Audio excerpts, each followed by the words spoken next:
It's morning here in Thessaloniki, and just behind me you can see the ruins of the old Roman Forum, or as they call it, the Roman Agora, once used for people to come and congregate and discuss policies or political matters. I imagine so. Now no more. However, preserved still by the archaeologists who keep it like this and try to work on its restoration. Good on them. Thank you. So a massive big up to the archaeologists of Thessaloniki. Let's explore. See all those caves networks down there. And you can see the foundations where the grass is growing now, but the edges of the walls, the crumbled walls. And there's an old gateway and old pillars. Wow. Hello. The archaeologists at work preserving the place. At the very top, over the flat land there where the grass is now growing, that looks like the centerpiece of the old Roman Forum. You can see a bunch of seats in the back over there. Anyway, I'm going to take you around the place so you can see a good angle from all sides. Enough about showing me. I should be showing you guys something way more important. I should be keeping you focused on this.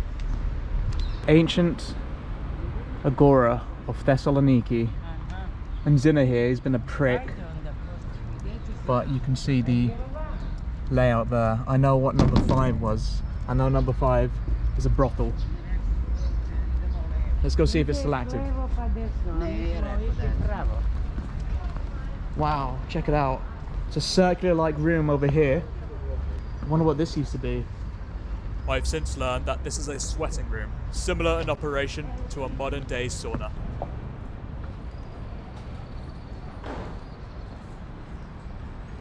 And just behind me, over here, was the old ancient Thessaloniki brothel.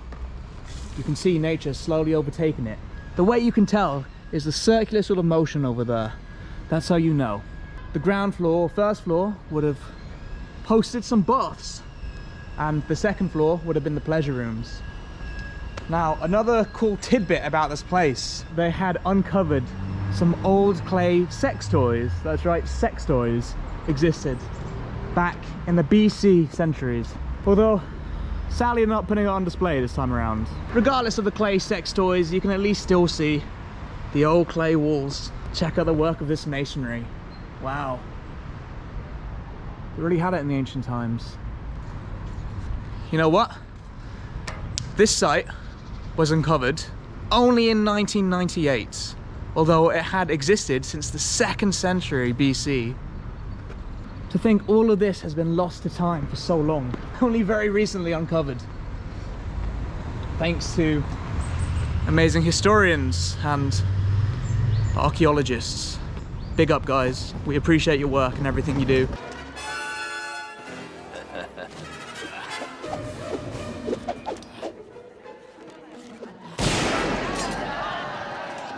So goodbye to the brothel.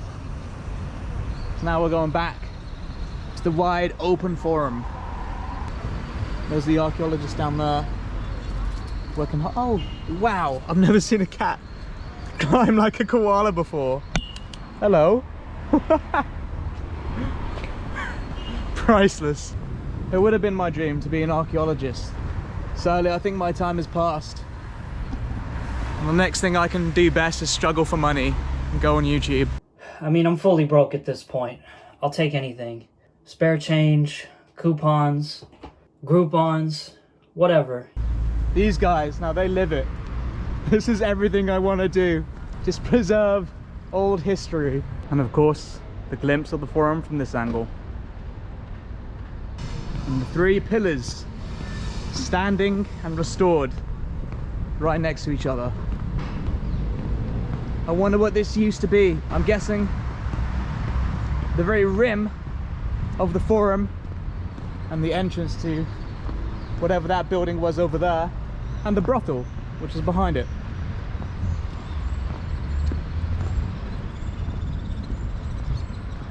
Nice. And you can see on the level below the arches, go through another pathway and yet another pathway through these various masoned walls. Oh, I wish I was down there. Come on, let's go back to where we started. If you're a local resident of Thessaloniki, well, you might pass this going to work every day.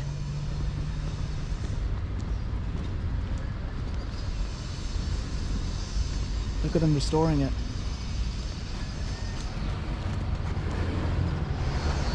Check it out.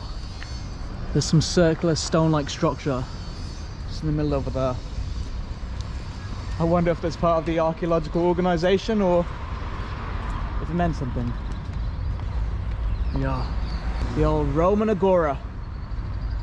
Back where we started now. She's beautiful. Hello. Evkaristo, thank you for everything you do. Thank you. Cheers. Unlike military service personnel or doctors, I don't think archaeologists get enough credit for what they do. But preserving history, now that is a major job. It's a fundamental job on itself. Without history, we have no identity. I think it's necessary to give a big thank you to your archaeologist. Give a thank you when one passes you by. If you can even tell it's them. They don't even wear a uniform. Sadly, we can't get in, guys, but we can still touch bits of the old rock. There you go. I've now touched a bit of 2nd century rock. Now I know for a fact this monument became forgotten to time due to an earthquake which caused an outbreak of a fire, and it burnt down from the brothel to the circular room to the forum. Everything went. Forgotten for so many years, since the 2nd century until its discovery in 1998.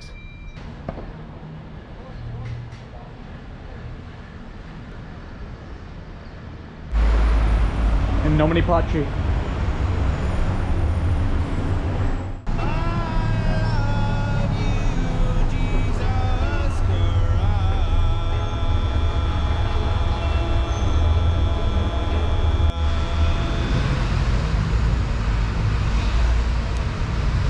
I like fire and I like candles. I am a bit of an insane individual. Arise, all victims of oppression, for the tyrants fear your might. Don't cling so hard to your possessions, for you have nothing if you have no rights. Then comrades can rally, and the last fight let us face the Internationale unites the human race. I'm going to take you through an Orthodox shop of icons. Here we are. Good morning. Hi, good morning. Just looking around these beautiful icons. Sorry, forgive my ignorance. I know very little about icons and the use of icons, but I see it everywhere in people's houses and businesses. Are you a blogger from USA? Vlogging, yes. Ah, understood. Firstly, man, I like your t-shirt. Thank you so much. I was in Slayer. their concert Yes. at 230 at Athens. Oh, nice.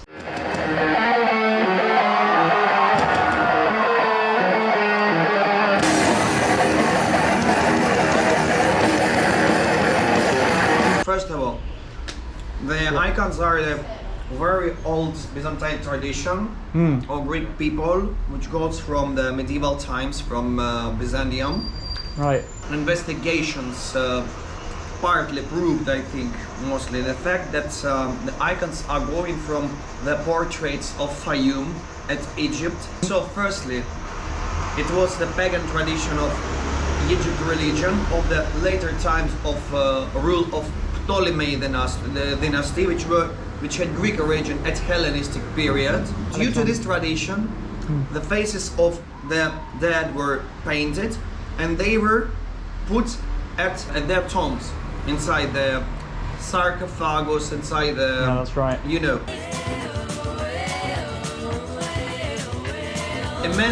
Imagine the situation when some of the painters, which was working and was specialized on this, changed their religion when the spread of Christianity began at the 1st century BC, AD I mean, what he will paint. It was the way how these types of icons, because this is the copy of the one of the oldest remained icons worldwide, Yeah. Saint Christ Pantocrator of Siena. Maybe it was the way how the icons appeared. Then the tradition spread all over the Eastern Roman Empire, I mean Byzantium. The territory of modern Greece was inside this part of Roman Empire, was part of Byzantium. After that, any styles of icon painting started to develop. For sure, it was a really great harm of iconoclasm, which was widespread from 8th till 9th century. Yeah. Iconoclasm is the belief in the destruction of images, be it for religious or political reasons. Byzantine iconoclasm lasted for a period of 2 centuries, during which much cultural and religious works of art were defaced or outright destroyed. And it was a really great harm, because some people at Byzantine were thinking that worship the icons gets the Christianity close to paganity. So like you working with the idols, something like this. It was the Like about false idols. 120 years of struggle inside the Byzantine society. Then it was started, and the people who was worship the icons won. And this way then another styles of icon painting appeared. For example, Macedonic school of icon painting after the era of Comnene, one of the dynasties of Byzantine emperors. And else at the later times, even after the fall of Byzantine Empire, began to develop the Cretan school of painting, for example. This is the copy of one of the most old remained icons, Pantocrator of Siena. And because in the Egypt at that time, when the iconoclasm started, when the struggle started, was inside the Arab Caliphate, there was not problem with Christianity. They began later after the Crusades. That's why the icons, such old icons, remained. Also here in Thessaloniki, in Church of Saint Demetrius, there are some mosaics which remained even from 5th and 7th century. Oh wow. A very rare type. The icon from that times is the part of Greek life, a part of the traditional Greece, and for sure the part of Greek art. That's to make a long story short, yeah. The crash course of Yeah. iconoclasm. Wow. Yeah, I know there were 2 periods of wars against the icons at the time, the Byzantium, but I'm glad they won because it makes everything very charming and pretty. The style of icons is use the lines, use the some colors, and it's the way to charm you, because as you see the icon, it's really charming you, something like this. Yeah, precisely. I know a lot of use of gold in the background. Yeah. The absence of the shadow is why God is only the light, and there is no something dark, something shadow in the God. Aye, yeah. And maximizes sainthood, maximizes holiness. That's it, yeah. Thank you very much for explaining that. My name is Eugene Evgenios, Eugene. and this shop exists for 100 years. Wow. It's Georgiadis Icons. It's the very old company. Welcome tourists from USA. We are waiting for you. Nice. Shop owners are very friendly here in Thessaloniki. As you've seen, we went into that shop and the guy, oh that bloke, he was such a nice guy. That's cool. Now we know a good rundown on the history. See what you can get just by going into shops and asking questions. And of course, ask if they want to be on camera. If they say yes, brilliant. If they say no, well then you still get somewhat of that information anyway. I think they're friendly enough to give it to you, but you just have to relay it. Now you know why. But check out that shop, the icon shop. If you're ever in Thessaloniki, buy yourself an icon. Do you guys want to watch me order a Greek coffee like a native? Come on.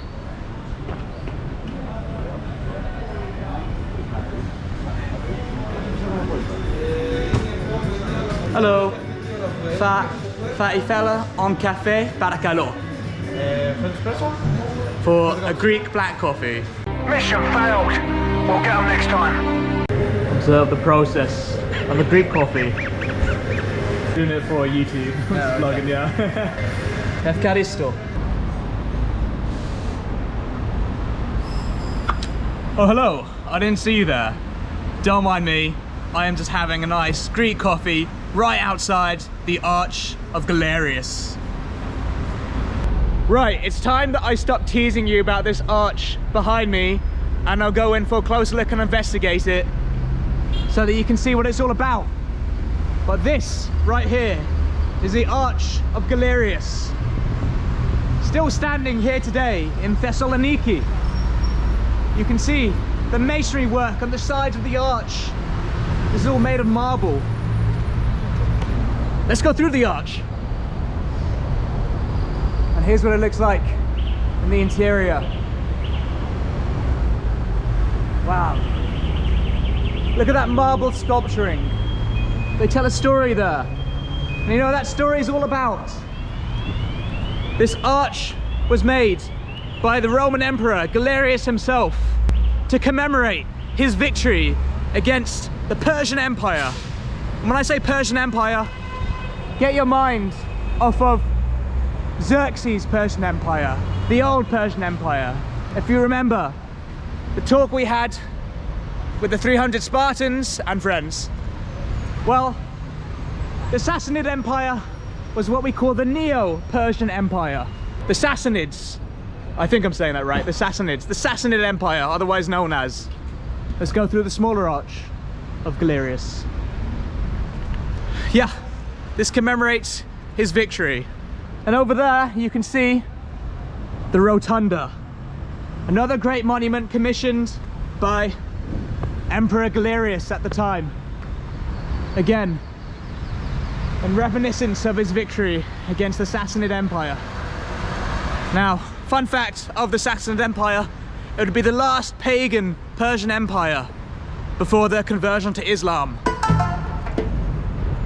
Now, much of the actual structure of the Grand Arch of Galerius is sadly lost to time. However, you can still see. Hello. Hello. Hello, say hi to YouTube. Hi YouTube. Nice. Cheers, mate. Efkaristo. Nice guys. Now, where was I? Oh yeah. Much of the Grand Arch of Galerius has sadly been lost to time. However, you can still see in the rooftop over there of the arch, that used to be a pathway that went all the way to the Rotunda, only a few meters down the road.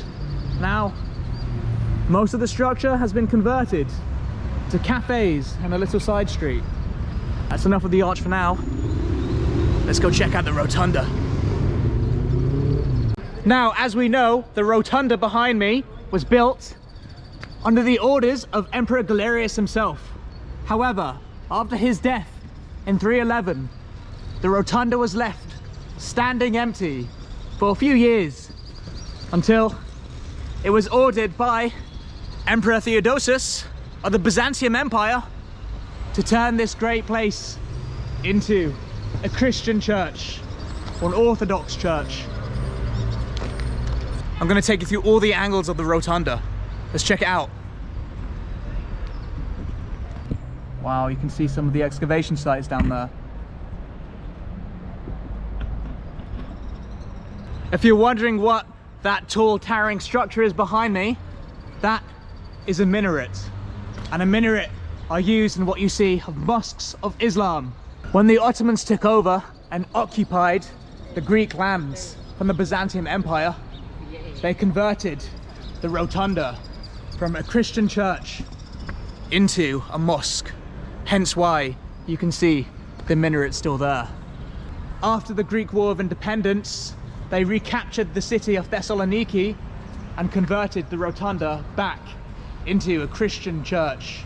However, they still at least left the minaret of Islam still standing there.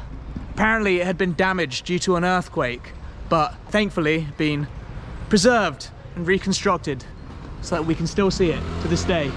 It's a good reminder of history Well, now that we know the history of the Rotunda itself, it's important to also note that it is no longer used as a Christian church anymore, but it's a museum now, a site protected by UNESCO. Obviously, being with UNESCO, it doesn't have the right to be a church anymore. It's now a museum, and the actual Christian church is located right here at this cute little monastery. I can't climb over the walls of the Rotunda, but you can. See? You can into space.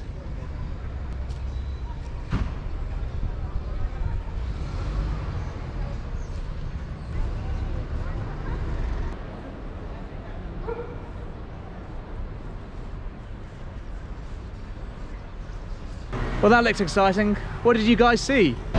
I wish I could tell you more about the ruins what I'm standing on, but sadly, I don't know much about this place. Well, I figured I would just take you guys around and you can see for yourself. Over there is the White Tower of Thessaloniki. Right, okay, just to clarify, this is not the White Tower. That is the OTE Broadcasting Tower. This is the White Tower. And I'm actually pointing in the general direction of the White Tower. These two towers just happen to be in the same area. Sorry for any confusion. I swear to Athena, I'm not trying to mislead you. I'm sorry.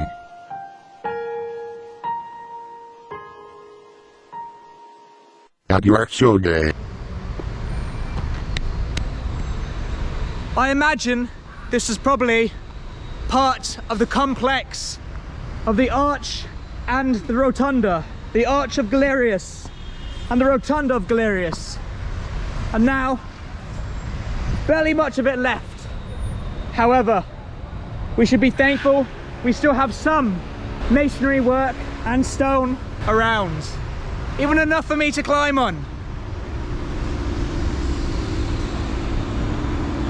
I don't know if I'm correct that this building was probably attached to the rotunda. I mean, to me, it seems like it's the most likely case. Yeah, it's very cool to be here standing on history.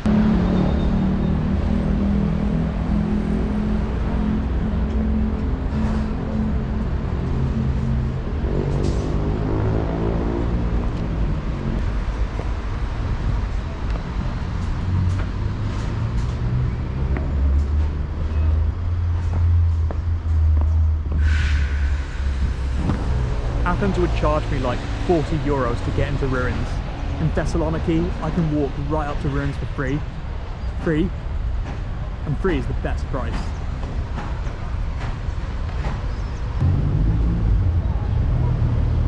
A pagan walks into an Orthodox church. Can he survive crucifixion? Let's go up these marble steps.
I've never felt so bewildered by icons.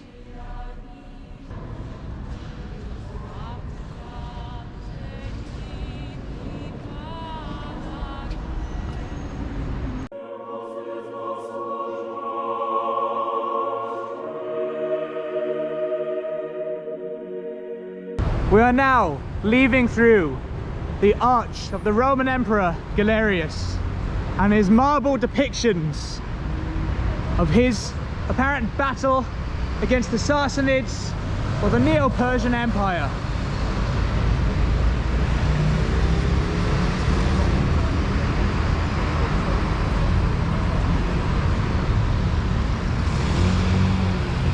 And there's a rotunda over there.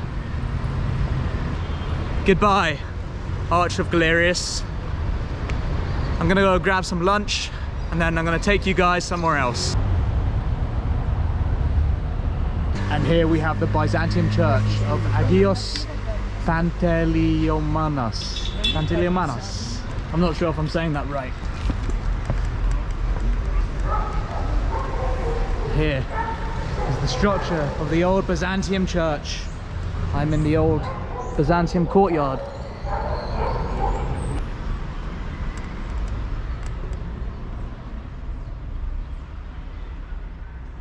I don't want to be too loud in an Orthodox church. Another thing that I notice is that many people pray, also kiss the icons. I don't want to do that though. It seems like a recipe for COVID.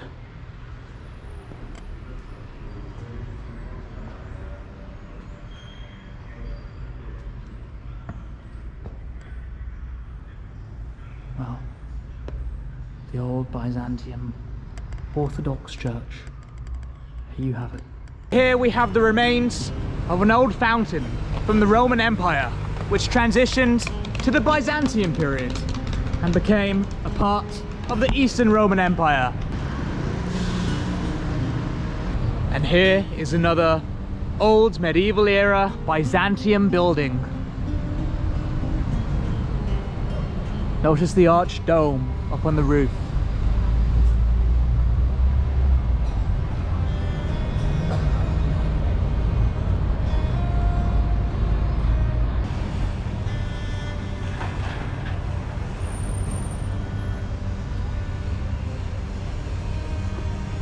Check out these lovely flowers growing on this tree right here.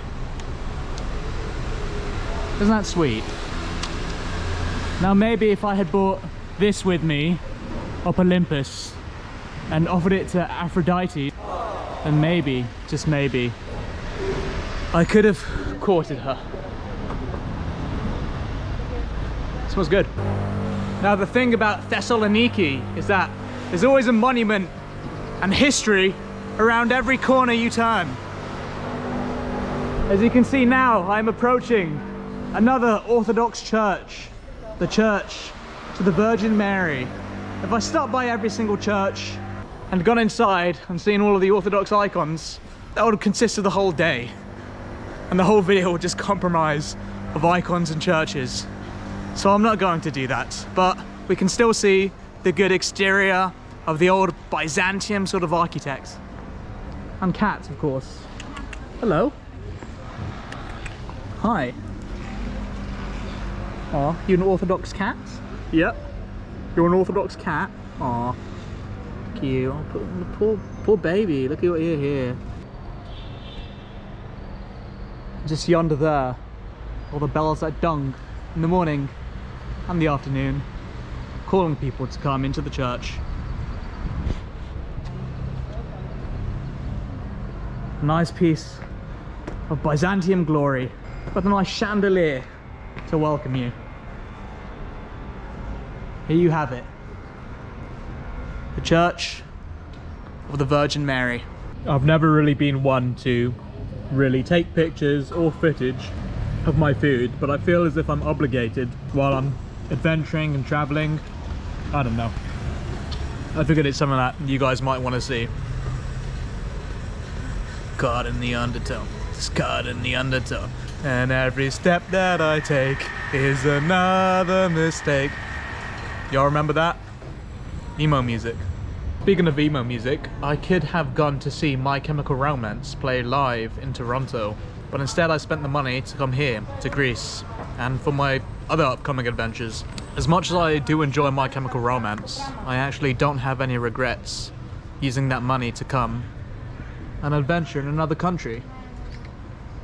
When I was a young boy, my father took me into the city of Pella.